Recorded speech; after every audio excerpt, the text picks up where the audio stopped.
Pourquoi est-ce que les rugbyman, les boxeurs, les coureurs et tous les sportifs de haut niveau prennent des bains froids après leur entraînement?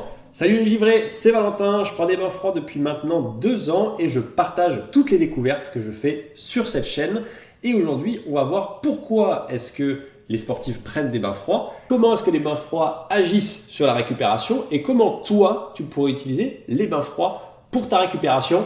C'est parti! Il y a 1 an, je me suis entraîné pour un marathon et le jour J, à la fin de l'épreuve, je suis pris de douleurs aux jambes extrêmement fortes, à tel point que marcher dans la rue ou monter un escalier, c'est un vrai calvaire. Et à l'époque, la seule chose que j'avais trouvée pour calmer la douleur, c'était de prendre de l'eau froide avec une douche et me la verser sur la jambe et ça avait calmé un peu. Et ça, c'est la première raison pour laquelle les sportifs prennent des bains froids, notamment des sports avec des entraînements très intenses ou avec des coups comme la boxe ou le rugby. Et bien c'est pour diminuer les douleurs post-entraînement. De la même manière où tu mettrais une poche de froid sur une cheville que tu viens de te fouler, et bien plonger ton corps dans la glace après un entraînement très intense, ça va permettre de réduire les douleurs dues à l'entraînement. La deuxième raison pour laquelle les sportifs prennent des bains froids, c'est pour diminuer l'inflammation. Lorsque tu fais un entraînement sportif, le muscle s'inflamme et c'est normal car c'est cette inflammation qui va faire que le muscle va devenir plus fort après ou plus gros si jamais tu fais de l'hypertrophie, de la musculation et que tu vises une prise de masse. Le froid va venir agir comme un anti-inflammatoire, il va limiter cette inflammation et du coup tu seras plus en forme le lendemain pour refaire une nouvelle séance. Mais attention, si jamais ton objectif c'est de faire de la prise de masse musculaire, et ben prendre un bain froid directement après ta séance de musculation va avoir l'effet inverse qui est attendu et va venir diminuer tes performances.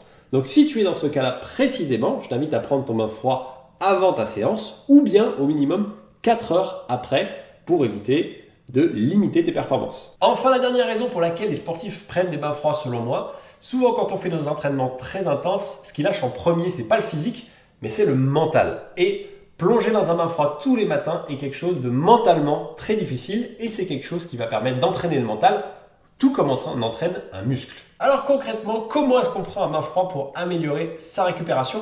La première chose qu'il te faut tout simplement, c'est un récipient dans lequel tu vas pouvoir mettre de l'eau et des glaçons. Ça peut être une grande poubelle comme font certains sportifs ou bien tu peux t'équiper d'un bain froid tout prêt, loose, que tu pourras trouver en description de cette vidéo. Ensuite, si tu veux une durée, tu peux viser 11 minutes par semaine. C'est ce que disent les études. Je dis bien par semaine. Tu peux découper ça comme tu veux. Ça peut être des séances de 1 minute 30 tous les jours ou 4 séances de 3 minutes. Attention cependant, si tu es débutant, ça te paraîtra certainement énorme et c'est normal. Commence tout petit, des séances de 30 secondes et augmente petit à petit au fur et à mesure où tu es de plus en plus à l'aise. Pareil pour la température. Tu peux commencer à 14 degrés, c'est à partir de là qu'on considère qu'un bain est froid. Et ensuite, si tu es à l'aise, tu descends la température si tu le souhaites. Quoi qu'il en soit, il y a quelque chose à retenir en termes de bain froid, c'est qu'il ne faut jamais forcer. Si jamais tu sens que tu as envie de sortir, c'est qu'il faut sortir. Ça ne sert à rien de lutter. L'ego n'a pas sa place dans les bains froids. Et si tu as une santé un peu fragile, je t'invite à consulter ton médecin avant de pratiquer. Enfin, dernier élément qu'on va voir ensemble, c'est quand est-ce qu'il faut prendre son bain froid. Il y a différentes possibilités. Tu peux prendre ton bain froid sur tes jours de repos, tout simplement. Ou bien tu peux prendre un bain froid le matin pour profiter du rush d'adrénaline. Si jamais tu es dans le cadre d'une compétition sur plusieurs jours, comme par exemple le Tour de France, dans ce cas tu peux le prendre le soir de manière à être le plus frais possible pour le lendemain. Et enfin, si par exemple tu fais du crossfit et que tu as plusieurs épreuves dans la même journée, tu peux prendre un bain froid entre chaque épreuve. Mais si tu fais ça, il faudra que le bain froid soit court, pas plus de 2 minutes, sinon ton corps risque de dépenser trop d'énergie pour lutter contre le froid et tu auras besoin de cette énergie plus tard pour ton épreuve. J'espère que tu as appris tout ce qu'il y avait à savoir et que tu pourras prendre des bains froids pour améliorer ta récupération. Si tu as apprécié cette vidéo, je t'invite à t'abonner et je te dis à bientôt mon givré.